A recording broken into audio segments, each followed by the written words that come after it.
Mais je lis très mal. Je sais, bon, écrire ça va, mais lire, je suis mauvais.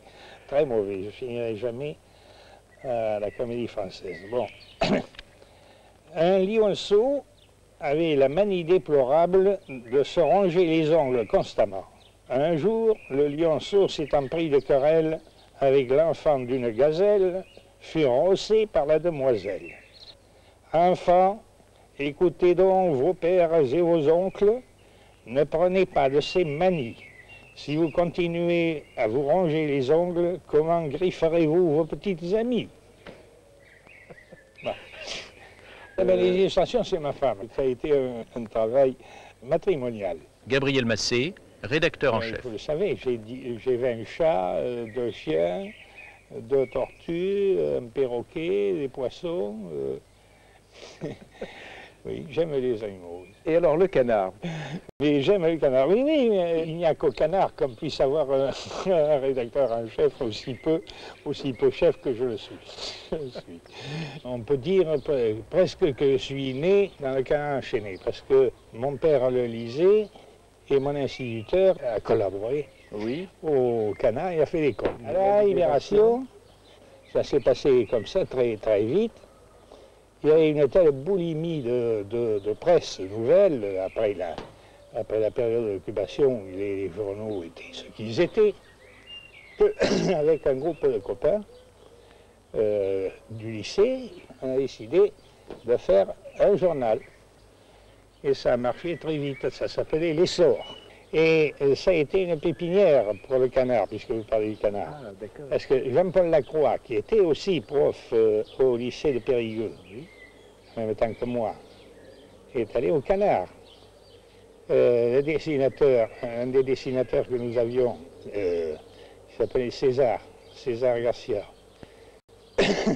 il est entré au canard aussi. Et je suis allé voir Bénard. Il était toujours rédacteur en chef du canard et rédacteur en chef de François. Alors je me pointe chez lui, comme ça, avec un superbe culot, le culot qu'on a à cet âge-là.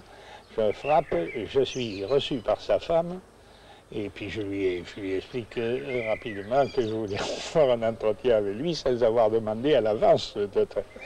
Et alors j'entends de la salle à côté, il était en train de prendre son bain. Qu'est-ce que c'est cet emmerdeur? Fous-le à la porte. J'ai dit, ça commence bien. Et puis, enfin, il dit, qu'il vienne me voir à France ce soir, demain après-midi. Je suis allé le voir à François, et bien entendu, en lui apportant une collection de petits papiers. Il a foutu ça dans sa poche. Et il m'a dit, bon, on vous écrira la formule, le rituel. Et entre-temps, il est mort. 3 jours après.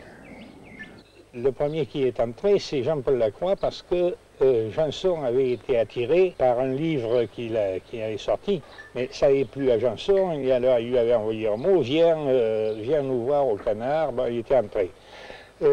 La semaine suivante, Lacroix avait dit, mais il y en a un autre copain qui...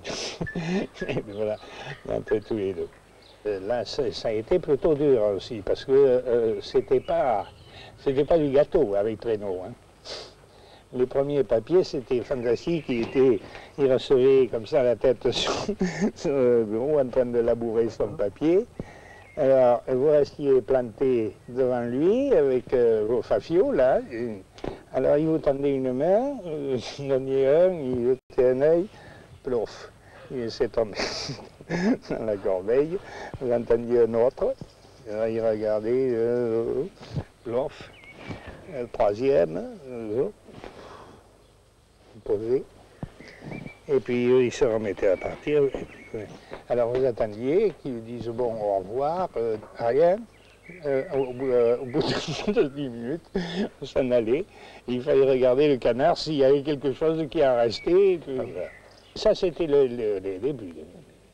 Mais au bout de quand même plusieurs mois de ce régime-là, tout d'un coup, Ernest dit vieux, il faudrait que tu assistes aux réunions du vendredi. Là, c'était du gâteau, ça voulait dire qu'on était accepté. Pour son jubilé, la reine Elisabeth va manger du canular enchaîné.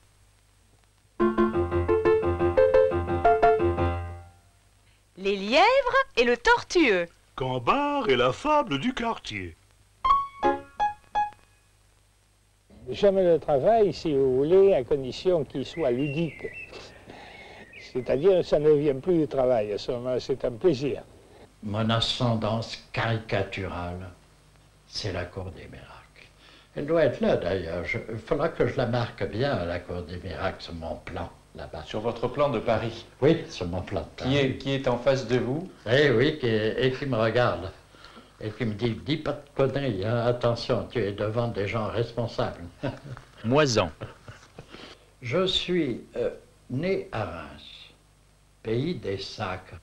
J'ai été baptisé, je vous dis, ça vous intéresse peut-être pas, j'ai été baptisé par mon oncle qui était évêque à Reims, qui est pas mal, hein, au Champagne, et par un évêque. Je dois dire que ce jour-là, inconsciemment peut-être, j'avais 8 jours, eh bien, j'ai pris en hostilité, pas en haine, en hostilité, et le clergé et le Champagne. J'habitais Asnières. Asnières était un petit pays à côté de Bourges. Ce petit pays, il était divisé en deux. Il y avait d'une part les catholiques et d'autre part les protestants. Et ils ne fraternisaient pas. Et non seulement ils ne fraternisaient pas, mais ils étaient tellement hostiles qu'il ne pouvait pas y avoir un mariage entre eux. Alors ils se mariaient entre protestants, cousins, cousines, et entre catholiques, cousins, cousines. Alors j'ai vécu mon enfance, j'avais à cette époque-là 6 ans, dans un village où je n'aurais jamais pu imaginer qu'il y eût autant de goitres, de pieds-beaux, de bossus, de tout. C'était la cour des miracles. Alors j'ai en somme été élevé à la cour des miracles, à Asnières, à côté de Bourges. J'ai pris un certain sens de la caricature à ce moment-là, parce que toutes ces caricatures que je voyais passer devant moi étaient plutôt sympathiques, bienveillants. Je les ai pris en affection. Alors j'ai dit, moi, je réhabiliterai les gens par la caricature. 34, l'affaire Stavisky. Oui. C'est là où j'ai commencé à dire, j'ai des trucs à dire là-dessus. J'avais un esprit un peu satirique, mais je faisais de la peinture jusque-là, uniquement de la peinture, j'étais peintre. Bon, j'ai fait des dessins que j'ai trouvés à placer, notamment à Eugène Merle dans le Merle Blanc. Et alors il m'a un peu formé, comme ça. Il m'a appris à être direct, vrai, simple. C'était en 56, je crois. Traîneau, directeur du Canard, a cru comprendre, d'après des dessins que j'avais fait pour un genre d'assiette au beurre pendant l'occupation et qui avait été exposé, que je ne serais peut-être pas complètement inutile au Canard. Et puis, le deuxième personnage qui m'a rendu un service fabuleux, c'est De Gaulle.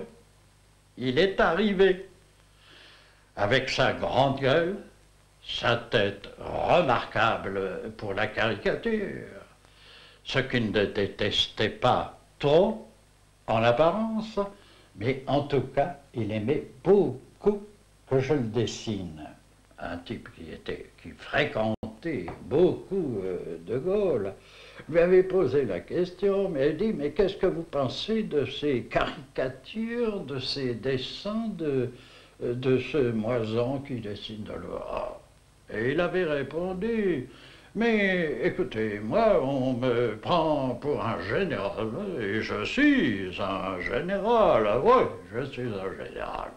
Mais, dans ces dessins-là, je pète, je chie, je bouffe, je baise, je me montre mon cul. Je suis un homme. Eh bien, je suis un homme dans ces dessins-là. Ça ne me déplaît pas, voilà. Mais je ne suis pas là pour chanter la gloire de De Gaulle. Moi, je suis monté à Paris en 1932. J'ai failli repartir par le train suivant parce que le premier acte a été d'aller boire avec les nouveaux que je venais de connaître. J'étais en Cagne, rue Le Grand, d'aller boire un pastis dans un bistrot. On était 7. Chacun a payé sa consommation. Mais alors j'ai pensé à ma mère, j'ai dit je ne vais pas rester ici, c'est pas possible, parce que chez nous, ben, si on est 7, on paye 7 consommations, et puis s'il y en a un qui n'a pas de sous, il ne paie pas, puis c'est tout, quoi. Tandis qu'au Canard enchaîné, d'abord, moi Paris m'intimidait, maintenant il m'intimide plus du tout, il me fait rire. Et d'abord, ils sont tous, c'est tous des provinciaux, quoi. Il y a les Lyonnais, il y a les Bretons, il y a les Méridionaux, il y a de Parisiens de Paris. J'en connais pas, quoi. Alors, moi, ce qui m'a amusé quand j'ai débuté au Canard, c'est comment changer de la vie. Quelle année que vous avez débuté? Oh, là, 40 ans de bons et loyaux services, ça devait être 46, 47. On m'a chargé de la vie parisienne. Alors, j'ai raconté ça à Fernanda, il m'a dit, mais c'est normal. Quand j'ai débuté à Paris, je chantais à la place de la République, dans un petit boui-boui, et l'hymne qui faisait un triomphe, c'était à la Bastille, on m'aime bien, c'est moi le Titi parisien. Et à la Libération, un copain m'a dit, mais qu'est-ce que tu vas redevenir prof? J'ai dit, ça me paraît difficile maintenant, quoi. Bon, et pourquoi tu ne ferais pas du journalisme? C'est vrai, à l'époque, à la Libération, la plupart de nos bons confrères, ils étaient en prison. Il y avait des vides, vous savez. Les journalistes, on les arrêtait dans la rue en leur disant « Tu ne veux pas être journaliste ?» C'est comme ça, c'est pas autrement. Il y a eu la presse issue de la Résistance qui a duré 1 an ou 2. Alors moi, quand j'appartenais à tellement de mouvements de résistance que je pouvais travailler à plusieurs journaux, mais enfin, l'essentiel, c'était Libé-Soir. Quand je suis revenu de mon reportage au Sahara, je suis allé chercher de l'argent dans tous les journaux, ils étaient tous morts. Ils avaient disparu. Je travaillais à France Dimanche. C'est drôle, il y a le nombre de gens qui ont travaillé à France Dimanche, mais dès qu'ils deviennent célèbres ministres, ils ne le disent plus. François Giroud, elle n'a jamais dit qu'elle était peut-être à France Dimanche. Non, bon, j'ai travaillé à France Dimanche. Pour le Canard, c'est différent parce que, c'est-à-dire au Canard enchaîné, on est titulaire de rien, quoi. On est titulaire de son stylo. Alors, j'ai fait toutes sortes de papiers, de toutes sortes de choses. Tu sais, quoi. Il faut être un peu polyvalent au Canard enchaîné. Et au début, j'ai commencé par faire les lettres. J'en suis assez content parce qu'il m'est arrivé de parler des choses. C'est 2 livres dont personne ne parlait, mais je ne crois pas que pendant les 7-8 ans où j'ai fait des lettres, j'ai raté quelqu'un d'important. D'ailleurs, ce n'était pas tellement difficile, il n'y en a pas beaucoup. Mais je ne crois pas que je les ai ratés. Je n'aime que dégonfler les baudruches. Vous pouvez vous renseigner, je suis très brave. Peut-être que je suis chanté, c'est pas vrai du tout. Et il ne m'arrivera jamais, je crois, d'attaquer plus bas que moi, et des petits et des fragiles. Mais les tout-puissants, qui se prennent pour Dieu le Père, mais je ne sais pas, qui deviennent les maîtres du monde, il est bon de temps en temps de leur dire, écoutez, oh, si grand que sont le roi, ils sont assis sur un cul. Enfin, c'est pas de moi, c'est de Montaigne. Bon, c'est un peu ça, quoi. Alors, ce qu'il y a de grave dans la télévision, il y a 2 choses qui rendent fou. Le pouvoir et la télévision. Le type qui s'est vu à la télé, mais on ne peut plus le tenir. Ça passe, ça passe. On reconnaît le vrai pro, c'est qu'il s'en fout. Il sait calculer ses angles, il sait montrer son vrai profil, il sait se faire croire quand il dit des mensonges. Et moi, j'ai vu, quand je travaillais à Paris Presse, Dumayet passait tout le temps à la télévision. Quand il arrivait dans la salle de rédaction, les secrétaires rougissaient. Est-ce que l'entreprise de bourrage de grappe, je fais que ça, mon beau. Je mets des coups d'épingle pour que, quand j'entends, donc je suis content. Mais après, il se regonfle, c'est pas grave, on n'en meurt pas, ça. On n'en meurt pas.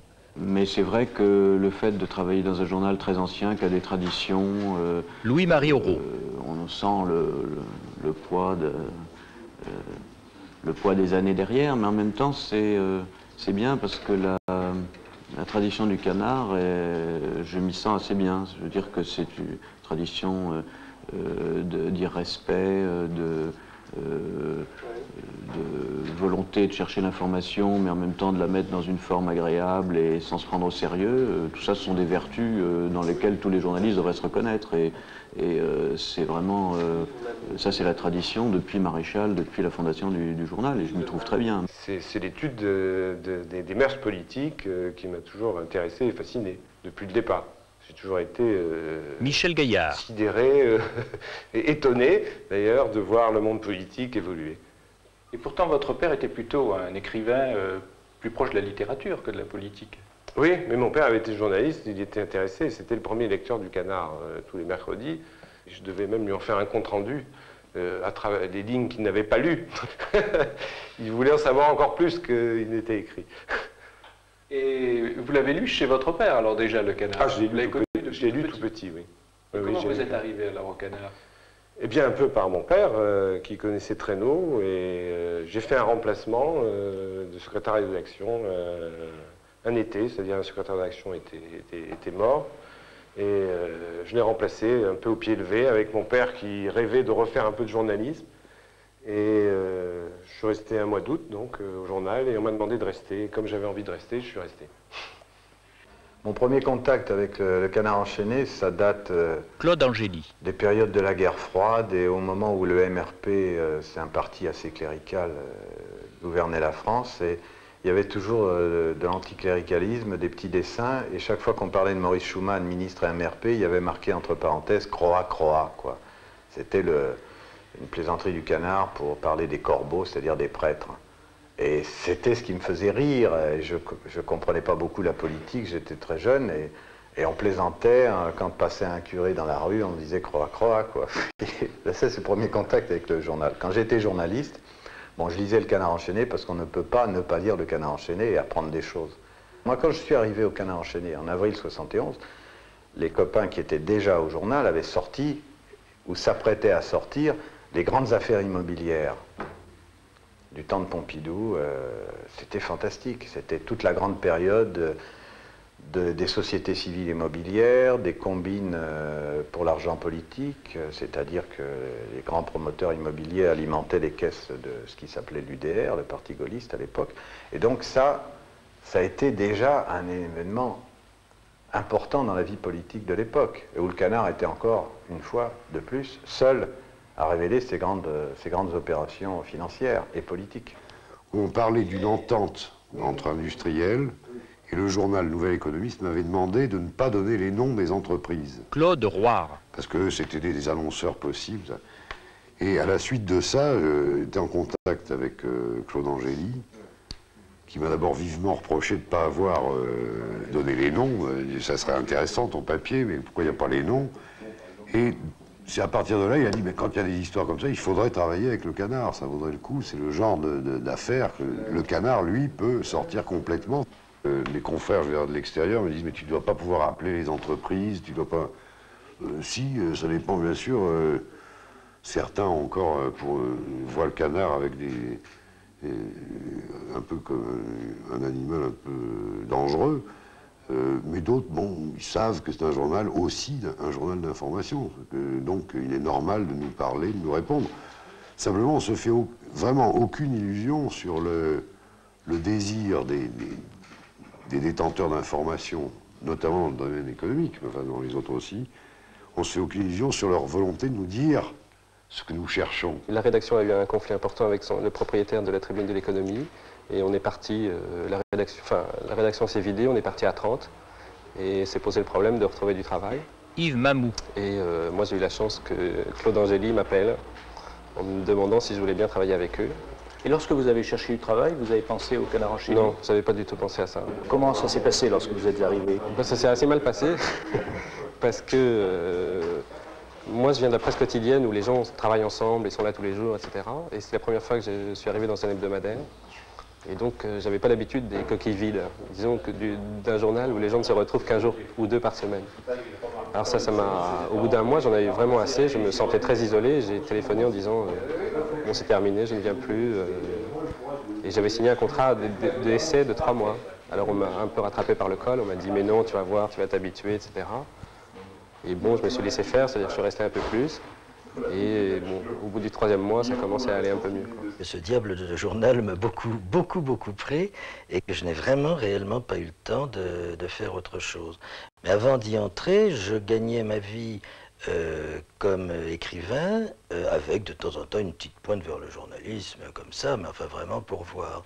Et je ne serais pas devenu ou redevenu journaliste si ce n'avait pas été le Canard. Bernard Thomas. C'est véritablement une histoire d'amour. Quand je publiais un livre, il y avait un petit clin d'œil affectueux qui partait de la rubrique littéraire, qui partait de la rubrique de télévision. Et puis un beau jour, j'ai reçu un coup de téléphone, m'invitant à déjeuner très aimablement. Ils m'ont fait prendre une cuite redoutable, et en me demandant ce que... Ça arrive rarement pourtant au Canada. Non, c'est vrai, je ne comprends pas du tout ce qui s'est passé ce jour-là. Et enfin, c'était il y a très longtemps, il y a prescription. Et ils m'ont demandé si ça ne m'amuserait pas, comme ça, pour voir, de venir au Canada. Évidemment, je leur ai dit que j'étais évidemment tout à fait enthousiasmé, que c'était formidable. Et puis, voilà, ça a commencé comme ça, tout de suite, le lendemain. Vous étiez donc lecteur déjà du Canard enchaîné? Ah bah oui. Et c'était vraiment l'un des thèmes de référence par rapport aux événements qui se produisaient, par rapport à la guerre d'Algérie, par rapport à mai 68, par rapport à un certain nombre de choses. Il y avait le Canard qui était là, parmi d'autres. Il n'y avait pas que le Canard, mais enfin, c'était toujours qu'en pensait le Canard, une des questions qui se posaient. Alors, pendant la guerre d'Algérie, vous lisiez le Canard? Je pouvais pas. Je pouvais pas, c'était interdit, parce que j'étais en Algérie. Mais ensuite, quand je suis revenu en France au bout de 2 ans et demi, ça a quand même été très long, parce que j'ai passé 2 ans et demi là-bas.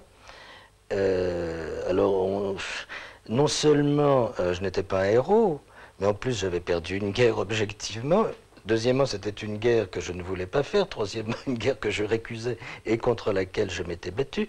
Mais quatrièmement, les gens de l'Algérois nous traitaient de lâches et de salopards, enfin d'immondes personnages, car nous avions perdu la guerre. Et 5e ou 6e, quand je suis arrivé en France, alors j'étais carrément assimilé à un parachutiste qui avait torturé, etc. Et là, je crois qu'en 3 ans, j'ai beaucoup appris sur l'histoire, beaucoup. C'était un résumé de toutes les absurdités de l'histoire. Depuis ce temps-là, je suis assez prudent sur les choses de l'histoire. Le Canard manquait un petit peu d'une touche d'humanité dans le cocktail, dans le patchwork qu'est le Canard. Un petit fait divers, comme savait en faire Clément Ledoux. Puis, peu à peu, il y a un deuxième absent qui s'est fait sentir et qui était Morvan-Lebesgue. Roger Fressoz m'a suggéré, me proposait de modifier cette chronique, c'est-à-dire qu'au lieu qu'elle soit horizontale en bas de page, d'en refaire la colonne verticale que faisait Morvan, qui est une chronique alors un peu à cheval sur la politique, sur la morale, sur la philosophie, et puis tout à fait en prise directe sur l'événement. Le vote de telle loi cette semaine, par exemple, sur les cartes d'identité ou sur les immigrés ou sur le racisme, ne concerne naturellement que le territoire de la France, mais enfin c'est extrêmement important. Le problème de Tchernobyl, vous pensez bien, ça tout le monde l'a ressenti, il n'y a même pas besoin de faire un dessin. On voit bien à quel point, lorsque nous parlons de l'énergie nucléaire, à quel point ça peut concerner tout le monde. Mais je crois qu'en réalité, le privilège qu'on a lorsqu'on peut le raconter, c'est simplement de dire ce que tout le monde pense tout bas, et qui permet aux gens de se rendre compte que ça arrive aux autres aussi, ça leur arrive aussi. Il y a 30 ans, j'étais dans une banque à Alger. Roland Bacry. Mon père était chargé de procuration, il s'est chargé de me procurer une place, voilà, c'est tout.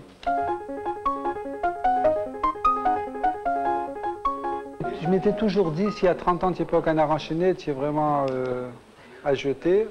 Or, le jour de mes 30 ans, je suis rentré au Canard. Traîneau, juste après ma mère, a trouvé que j'écrivais très bien.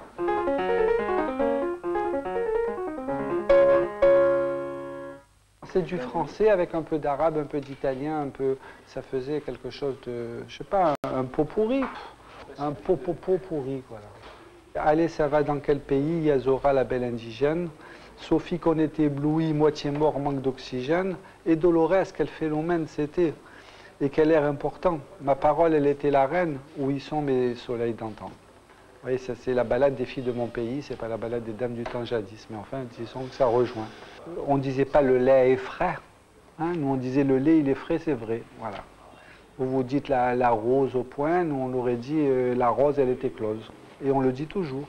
Ça, c'est resté, quoi. Mais disons, on n'a rien inventé. C'est comme ça. C'était dans l'air du temps, dans l'air d'Alger, qui était autre chose que l'air de Paris, ça, il faut reconnaître. Je me suis aperçu quand je venais en France que, comme tout le monde était grand poète, la seule façon de me faire remarquer, c'était d'être le petit poète. Personne ne me prendrait la place. Voilà. Par exemple, voilà.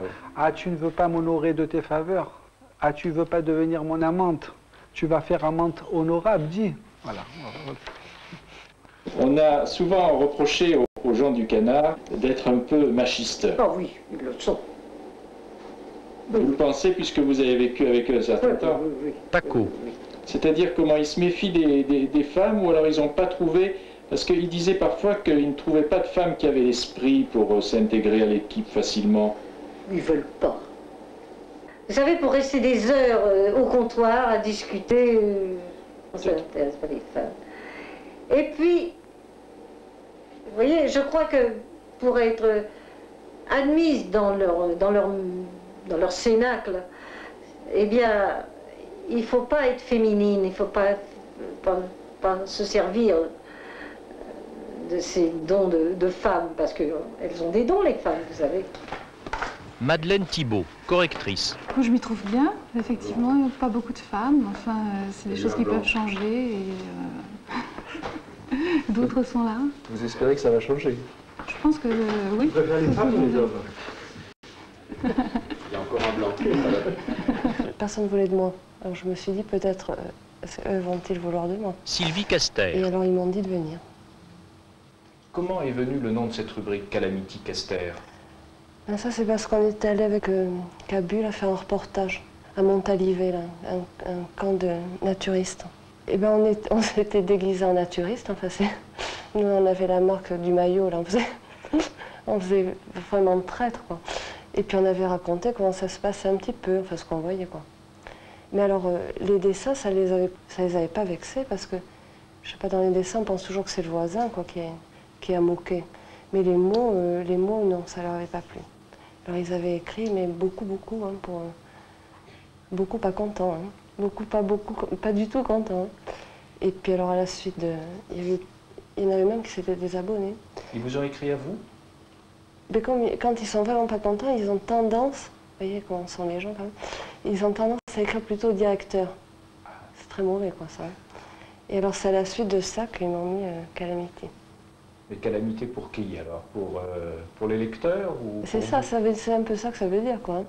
Ça veut dire, bon... c'est un peu calamiteux, mais... Jeanne Lacan a permis à Jeanne de parler de choses dont on ne parlait jamais au Canard, c'est-à-dire non seulement des femmes, parce que c'est vrai, il n'y a pas beaucoup de femmes au Canard, il n'y en a même qu'une, Sylvie Caster, et puis des sujets qui ébouriffaient un peu le Canard, c'est non seulement le problème des femmes, mais le problème des homosexuels, j'en ai parlé souvent, et ça au Canard on n'en parlait jamais. Par le biais de cette rubrique, on a pu parler de beaucoup de choses. Elle est un peu provocatrice alors, Jeanne Lacan? Oh non, je pense pas. Je pense pas, mais quand elle voit une femme qui devient plus con qu'un homme, ça la met en colère beaucoup plus qu'un homme qui n'est jamais qu'un homme. On a dit que les hommes du Canard étaient un peu misogynes. Est-ce que Jeanne Lacan le ressent? Oui, mais c'est la misogynie bon enfant, si vous voulez, parce qu'ils ne sont pas méchants. J'ai eu ma carte de presse, qui est quand même l'événement essentiel pour un journaliste, à Intimité du foyer du regretté Cino Del Duca, où je faisais les bulles des romans photos. Dominique Durand. J'ai travaillé 3 ans, ce qui m'a permis d'avoir ma carte de presse. Et parallèlement, je travaillais en plus à Combat. Je suis pas le seul, mais je n'ai jamais eu 1 centime du regretté aussi Smadja.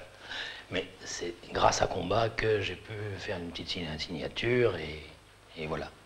Et alors qu'est-ce qui vous a attiré au Canard enchaîné? C'était déjà C'était la difficulté, je veux dire, on ne croit pas qu'on peut travailler au Canard, moi je ne pensais pas. Hein. Et c'est Gabriel Massé qui m'a demandé de venir. C'était le miracle, quoi.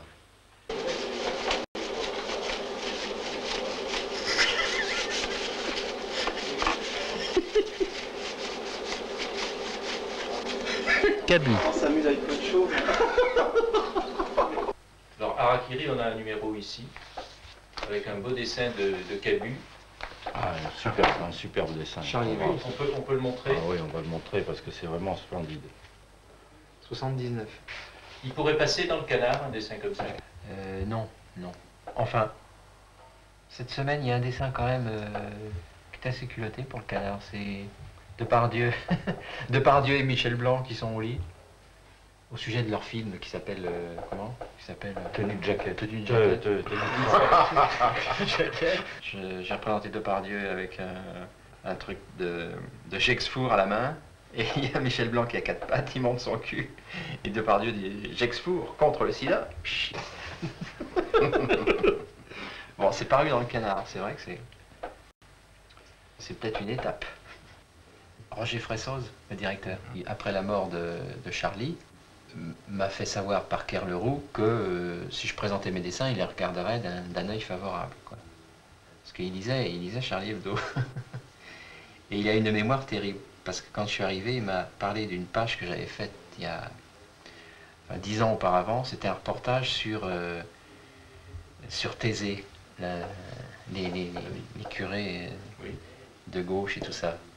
Et il m'avait dit, ce qui m'avait plu, c'est que tu n'avais pas été, c'était pas manichéen, il y avait des nuances quand même. Tu avais interrogé les gens, tu n'avais pas été Pas comme si. Mais oui, ils m'en ont voulu, surtout une fois quand j'ai fait des dessins pour une campagne qui s'appelait Un verre ça va, 3 verres, bonjour les dégâts. Là, ils n'ont pas ri du tout. Ils m'ont dit, non, tu te laisses aller à faire des trucs comme ça, démagogiques. Moi, je suis assez d'accord. Le beauf, il est con, hein, très con même. On le plaint pas, on n'est pas avec lui, on s'identifie pas. Mais justement, on se venge du voisin. Il y a plus de journaux en France, hein, il n'y a plus de journaux d'opinion. Un dessinateur, où voulez-vous qu'il dessine? C'est le côté journaliste, vrai journaliste, qui me plaît au Canard. D'ailleurs, c'est un vrai journal. Ce qu'apprend le Canard, quand même, c'est une rigueur, si vous voulez. À Charlie Hebdo, on pouvait déconner à plein tube. L'analyse politique n'était pas indispensable. On pouvait extrapoler. Au Canard, il faut partir d'une réalité, d'une analyse politique exacte. Ce qui fait que enfin, moi, ça m'a apporté un peu plus de minutie, de précision, voilà. C'est un tir précis, le Canard, je crois. Vous voyez? Ça, c'est intéressant, en tant que journaliste, quoi. C'est-à-dire qu'on déconne pas, on venge, si vous voulez, le lecteur, sur un truc précis qu'il a vu à la télé ou qu'il a ressenti. C'est intéressant, ça. Enfin, c'est ce que moi aussi, j'essaye de faire. Et je crois que les lecteurs du Canard supporteraient facilement un Canard plus agressif. Il y a un peu trop cette tendance au Canard de ménager le lecteur. Lundi soir, je lui ai dit, c'est le directeur, c'est dommage que le Canard soit pas plus méchant. Il m'a dit, t'as raison. Il m'a dit, t'as raison, faut se méfier de ne pas devenir une institution. On parlait de 70e anniversaire. Trop tard. Je fais ce que je veux. Kerleroux. Et les gens qui passent les dessins, ils font aussi ce qu'ils veulent. Et leurs intérêts ne sont pas forcément les mêmes que les miens. Il y a des chairs dans lesquelles on rentre mieux que d'autres, quoi. Et moi, je sais que j'aimais bien Pompidou, j'aimais bien De Gaulle. J'ai jamais réussi à bien dessiner Giscard. Je crois que quand même, avec les maigres, j'ai des problèmes. Plus qu'avec les maflus. J'aime bien les gens maflus, surtout quand ils vieillissent. Escarot. Et comment vous êtes arrivé à personnaliser votre dessin? Péniblement. C'est difficile. Un dessinateur, il essaye, comme tous les gens, essaye de te faire passer toutes leurs positions politiques, leurs fantasmes, leur vision de la société, leur conception esthétique. On essaye toujours de faire passer. On ne sait pas bien ce qu'on va faire passer. Ce qui est bien, c'est lorsque votre dessin est bon. Quand le dessin est de qualité, que le gag est de qualité, qui fait plaisir au rédacteur en chef, parce qu'il faut que ça lui plaise, mais aussi qui plaît au lecteur. Ça, c'est du bon travail. Je crois que le plus grand plaisir pour un dessinateur, c'est d'être dans le métro, dans le train, et de voir, par exemple, quelqu'un qui déplie un journal et qui déplie le canard enchaîné. Bon, si on se trouve pas loin derrière et qu'on voit cette personne ouvrir le journal, et sur la page où il y a votre dessin, et on voit très bien que la personne sourit au moins, ça c'est un très grand plaisir. Pour les légendes, c'est vous aussi qui les trouvez généralement? J'aimerais pas que ce soit l'autre qui les trouve, voyez-vous. L'important, c'est la prière avant chaque repas. Nous sommes dessinateurs, mais des dessinateurs qui doivent avoir une sérieuse discipline du journalisme. Autrement, faire un dessin qui soit drôle pour être drôle, mais qui ne soit pas vrai politiquement, ne décrive pas la situation politique réellement, c'est pas la peine. Hein. Le salut de Babar au socialisme. Je trompe énormément. Le canard doit être drôle, gai, mais vrai. Le général de Gaulle avait tout pour tenter un dessinateur. Il a pu créer une génération de dessinateurs qui n'aurait pas existé sans lui. Est-ce que les personnages de la vie politique actuelle vous inspirent? Il faut faire avec, comme on dit, je crois, en Savoie. Il faut faire avec. C'est-à-dire que, aussi, un mot qui n'est pas de moi, mais que j'ai entendu répéter souvent par justement des gens comme Monnier, Ferjacques, et ces gens-là, c'est qu'en fait, les hommes politiques doivent ressembler au dessin qu'on fait d'eux. Il faut aussi que l'actualité ait du talent. Cardon, c'est un dessin pour cette semaine que vous êtes en train de faire? Un dessin sur la mort de Coluche, oui. Un type qui vient de Fiche-le-Camp, qui était un type pas mal. C'est un constat, c'est pas un coup de chapeau à la mort en tout cas. Que faire autrement quand on est indigné? Crier, c'est un cri quoi. J'ai pas d'autre moyen de... Et puis ce qui est bien, c'est que cette indignation permet en même temps de gagner de l'argent. Vous estimez donc... C'est Dieu. On est des gens odieux, quoi.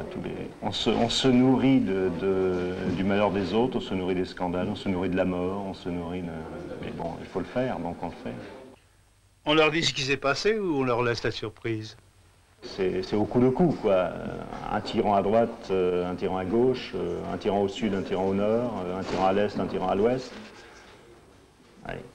C'est notre lot. On lance un grand cri une semaine et la semaine suivante, c'est à refaire, quoi. Je veux dire, rien n'est jamais acquis, quoi. Alors ça, c'est un peu triste. Plus que de lancer un message, on se lance un message à soi-même. Là. Je crois que c'était l'étranger qui rentre à Sodome ou qui rentre à Gomorrhe, je me souviens plus. Et il rentre, cet étranger, et il se met à hurler. Et il y a un vieux sage qui lui dit « Mais pourquoi hurles-tu, étranger ? Tu ne les changeras pas, ces gens-là. » Et l'étranger dit « Mais je n'hurle pas pour les changer, je hurle pour qu'ils ne me changent pas, eux. » Le mardi matin, au lever du jour, Guiraud met la dernière main à ses dessins. Son premier dessin paru dans le Canard date de 1975 et représente André Malraux. Depuis ce jour, tous les hommes politiques sont passés sous sa plume, mais sa préférence va à Raymond Barre, car comme il le dit, il est bien rond, il est impeccable pour occuper la place.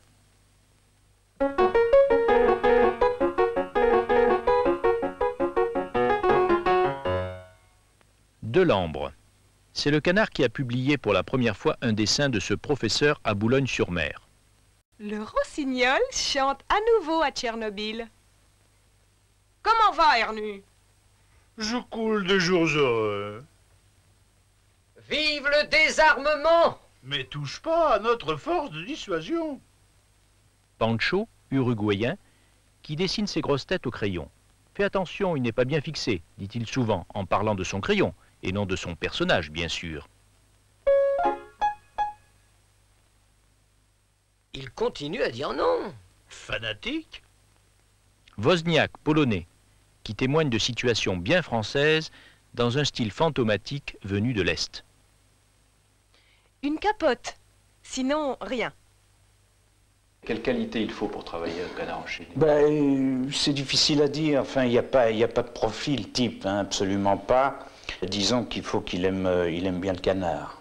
Non, il n'y a pas des tableaux, des coefficients de moralité. Non, c'est pas ça. Mais enfin, il faut que chacun se sente à l'aise il y a quand même une déontologie Canard. Roger Fressos. Peut-être ce qui me prédestinait à être au Canard enchaîné, c'est que j'ai toujours eu l'esprit ironique. Parfois, on me le reprochait dans les autres journaux où je collaborais, enfin, sans me le reprocher directement.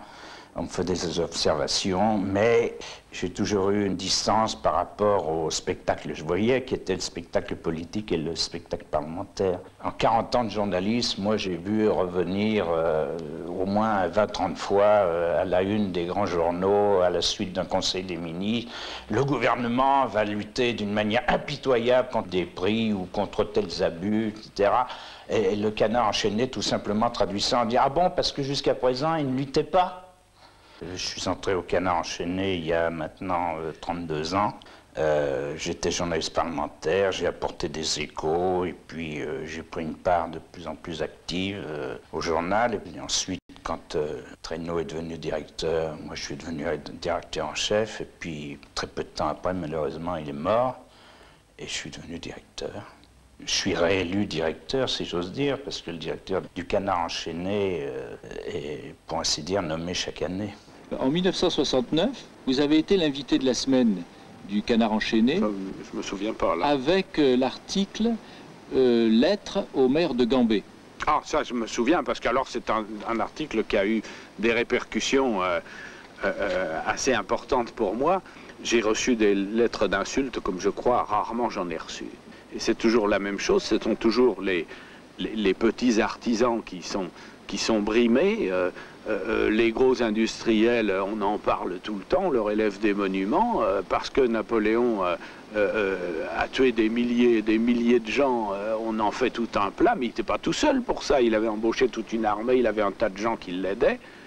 Or, Landru, pauvre type tout seul avec simplement sa cuisinière, est arrivé à tuer pas mal de monde aussi, mais lui, pas de monument, rien du tout, on n'en parle pas. Alors je me suis élevé un petit peu là contre, et c'était le maire de Gambé qui était responsable. C'est un grand écrivain, Pierre Cise. C'est lui qui a donné à Jules Romain les éléments de ses deux bouquins, Verdun et Prélude à Verdun. S'il n'y avait pas eu Pierre Cise, il n'y aurait pas eu de Jules Romain à Verdun. C'est le même que celui qui avait collaboré effectivement aussi au Canard. Il a collaboré au Canard, bien sûr. Puis il a quitté le Canard parce qu'il a eu la Légion d'honneur. Ah, ça c'était... On ne supportait pas ça là, au Canard. Je ne sais pas pourquoi. Il y a eu une règle qui n'était pas écrite, évidemment, au Canard, c'est que le Canard, se moquant des institutions, des décorations, il allait de soi qu'il ne devait pas accepter de décoration. Alors, vous savez ce qui s'est passé, Maréchal lui a dit, bon, ben, que sa collaboration était finie. Cise s'est défendu en disant que cette décoration, il ne l'avait pas demandée, et Maréchal lui a répondu, il ne fallait pas la mériter. Lui est parti parce qu'il devenait trop coco, il était... Oui. Bon, là, il y a une séparation carrément. Il était le chouchou, il a été le chouchou du Canard pendant un moment. Il m'en avait pris deux un jour, j'étais tout content parce que j'étais étonné tout d'un coup, parce que je pensais qu'ils étaient plus difficiles d'entrer au Canard qu'ailleurs. Ciné. Et la semaine suivante, quand j'ai acheté le Canard, j'ai vu mes deux dessins affublés d'une légende stupide, d'un jeu de mots écrit par je ne sais quel collaborateur du Canard, et j'étais furieux. J'étais encore plus susceptible que je le suis maintenant, et je les ai envoyés chier. Bon. C'est en général des problèmes de tempérament. Les uns se sentent plus à l'aise, et le Canard se sent plus à l'aise avec les uns ou les autres. Et Fressoz m'a proposé de faire régulièrement, de temps en temps et puis régulièrement, une chronique de dernière page à la place de celle que faisait Morvan-Lebesque. J'aimais énormément, même je puis dire, le Canard enchaîné, et on ne refuse pas une proposition comme celle-là. J'étais déjà beaucoup moins engagé à gauche que n'était la moyenne du Canard et la moyenne des lecteurs du Canard. Mais peu importe, ça ne comptait pas. J'avais en partage avec mes camarades du Canard beaucoup de choses. On ne me l'a jamais dit au Canard, mais je recevais moi-même des témoignages de certains lecteurs du Canard qui s'étonnaient que je continue à collaborer à ce journal, parce que c'était leur journal, c'était un journal qui s'engageait dans le combat politique. Moi, je prenais dans mon journal des positions totalement opposées à ces engagements. Ils s'étonnaient que je sois encore là, et voilà. Alors, comment en vouloir finalement au Canard enchaîné de me sacrifier à ses lecteurs? C'est tout à fait normal, ça. Alors ça doit être très difficile d'être directeur d'un journal comme le Canard enchaîné. Bah, je pense que... oui. Mais c'est très agréable aussi par certains côtés, c'est très contraignant par d'autres. Finalement, j'aurais été heureux d'avoir été directeur du Canard enchaîné pendant une partie de ma carrière de journaliste.